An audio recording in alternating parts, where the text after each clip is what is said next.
There are these Indian words which don't exist in any Indian language and don't exist in any other form of the English language, like brinjal. Right. So in the Western world, it's eggplant, right? And in India, there is no Indian language where it's called brinjal. It's called bengan, it's called vaidarinya in Malayalam, begun in Bangla. Yeah. But you can't have anyone saying brinjal except in Indian English. You've introduced India to many words like rhodomontade and farrago and hippopotamonstrous sesquipedaliaphobia. So I'd like you to introduce us to one more of your favorite words. Well, you know, when a kid asked me that at a gathering in a school in Trivandrum, I told him the word that I would introduce him to was to read. And he'd come across his own words, and I wouldn't have to spoon feed him a word. But there are lots of interesting words. As you know, yesterday I reminded the nation of a word called snollygoster, which is an 1845 American concoction, meaning a shrewd and unprincipled politician. I had produced it when one particular chief minister jumped ship and went and joined the party he'd campaigned against. And when something similar seemed to be happening overnight on the weekend, I dusted this out and said, latest usage today.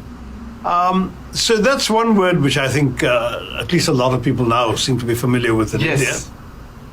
Another word that I've been fond of in the sense that I feel it could be used more often, especially in our politics, is defenestrate. Defenestrate means literally to throw out of the window, but it's meant to be used to simply mean to reject, to discard, to expel, all of those things. And I love that word. I've been using it since my college days, and I'm surprised that it's not more widely used. So defenestrate. Defenestrate the political opportunists from our politics, for example, would be a good thing to do. Are there any other English words that you've invented or would like to coin? No, I coined one or two in the Great Indian Novel. Too embarrassing to mention in public. But they never caught on, so we can. But please tell us. No, I can't. Not on TV. Oh, okay. This is going to remain on the net as a permanent indictment. Oh, so it's and I coined a slightly naughty word in the Great Indian Novel, which I'll whisper to you, and you can go and look it up later. Okay. But you won't catch me saying it. Okay. All right. But then I also coined a term which I wanted to see getting more popular, which is not really a new word particularly, but as Minister of State for External Affairs, I suggested in a couple of speeches that India was moving on beyond non-alignment to multi-alignment. When I said it, it kind of fell with a thud, and no one took it seriously, and no one quoted it and got no attention. Now it's come back into vogue, and I was complimenting my friend, the Foreign Minister, Jaishankar, that in one of his speeches, he used the term multi-alignment. So 10 years after I had tried and failed, it may be coming into circulation. Right. That's fantastic. That's an exclusive for the English Nut. There you are for the English Nut. Thank you so much. Now, another subject which is close to your heart is about the British looting India.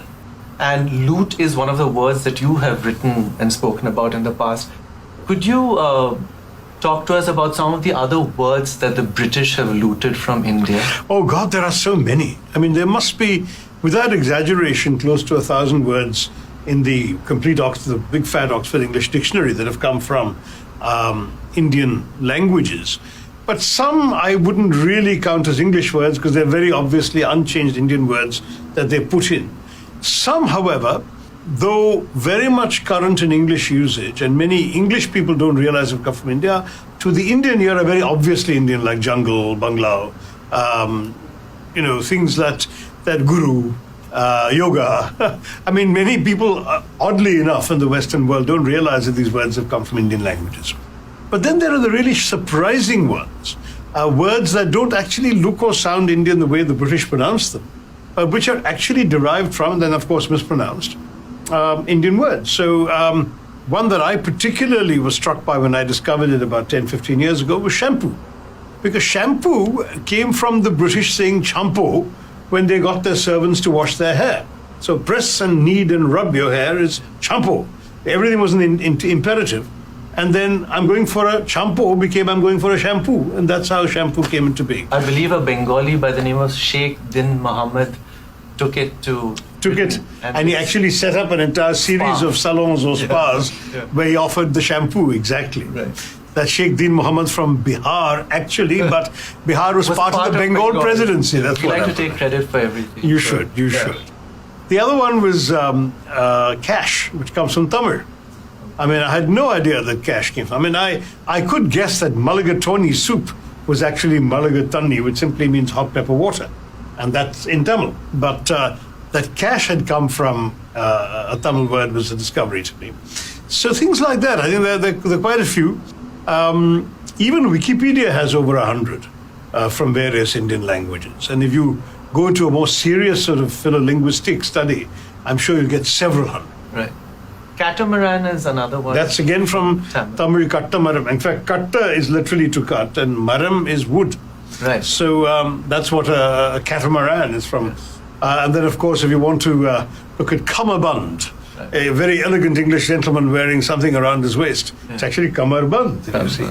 Just as, by the way, this may surprise you, when you see pictures of these Mexican revolutionaries like Zapata with bandanas around their head, it comes from bandhana. Exactly. Yeah. And Bandhana. bangle comes from Bangli in Yes. Yeah. Bangles, I think you could guess, no? Yeah. Jungle, bangle, But, etc. okay, do you know the word for a type of clothing which is inspired by the neighborhood of Bombay called Dongri? No, I didn't know that. There is a neighborhood called Dongri. And that's the dungaree, I The suppose. Yeah? dungarees are from Dongri. So there is an expression that is no longer really current in English for a big commotion, confusion racket called a dulali. The Julali. And that comes from Devlali. I believe Not to mention the Jalpa, which is the Jodhpur, of course. Yeah. Right. And indigo, the word indigo too comes from the Greek word for India or Indian. You've also written about Indianisms like native place. So what are some of your other favorites? Well, there's so many. Some Yeah. of them they just slip into conversation quite routinely. My favorite for the longest time was prepone because I thought I'd invented it. But air dash is another Indianism. Then the newspaper reports about police tracking down criminals always refer to history sheeters. There is a criminal with a long record of crimes. It's called a history sheeter. Where that comes from is all Indian English. Then there's, of course, the expressions, of which the most famous one is please adjust. Kindly adjust, actually. Not please adjust, kindly adjust. That is when a fifth person sits on a bench meant for two and says, kindly adjust. Then there's also the classic, we are like this only. So you can come up with a few of those. So after the US, India has the second highest number of English speakers. And with our birth rate, I think we're soon going to have the highest number of English speakers. Yeah, but the US has an immigration rate. So they've already reached, I think, over 300 million. Okay. Whereas our census severely undercounts us. Yeah. So we may find it difficult to have bragging rights over the actual numbers. Right. Because, for example, in the Indian census, I'm not considered an English speaker. Since the census only asked me what's my mother tongue, which is Malayalam, so I'm not listed. They didn't, at least the year that I did the census, there was no supplementary question saying what other languages do you know. So they've underestimated the number. Seriously underestimated. In fact, I think the official census claim is 2% speak English. Right. Which is a massive undercount. Correct. So I would say the reality is somewhere between 10 and 20%, with varying degrees of competence and fluency of the Indian population. Now, if we take that number, then you're looking at about 260 million, which is still lower than America. So, but I think that with our birth rate, we are going to, exceed. All right, good for you and your faith in our birth rate. So anyway, because that brings me to the next question, which I want to ask you. With the growing number of English speakers in India and with our growing influence in the world, do you think that passengers on the London Underground wearing cashmere sweaters will ask other passengers to kindly adjust?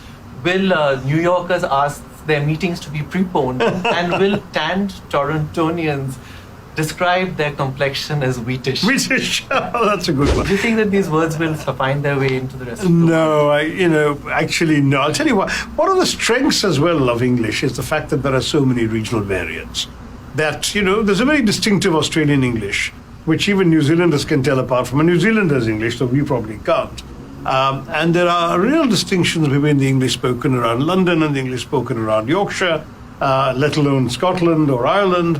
And all these variations have what makes it distinctive, and therefore Indian English has every right to be as distinctive as Irish English or American English. And it's curious, for example, that in India, at least for the longest time, I've not heard it much since returning to India, but when I left India, people still spoke in furlongs. How far are you? It's just a couple of furlongs down the road. But no one in England has used furlong for 100 years. So we had a word in English. Yeah. Then there are these Indian words which don't exist in any Indian language and don't exist in any other form of the English language, like brinjal. Right. So in the Western world, it's eggplant, right? And in India, there is no Indian language where it's called brinjal. It's called bengan, it's called vaidarinya in Malayalam, begun in Bangla. Yeah. But you can't have anyone saying brinjal except in Indian English. So Right. where did it come from? I haven't looked it up. But the fact is, it's an Indian English word that only exists in Indian English.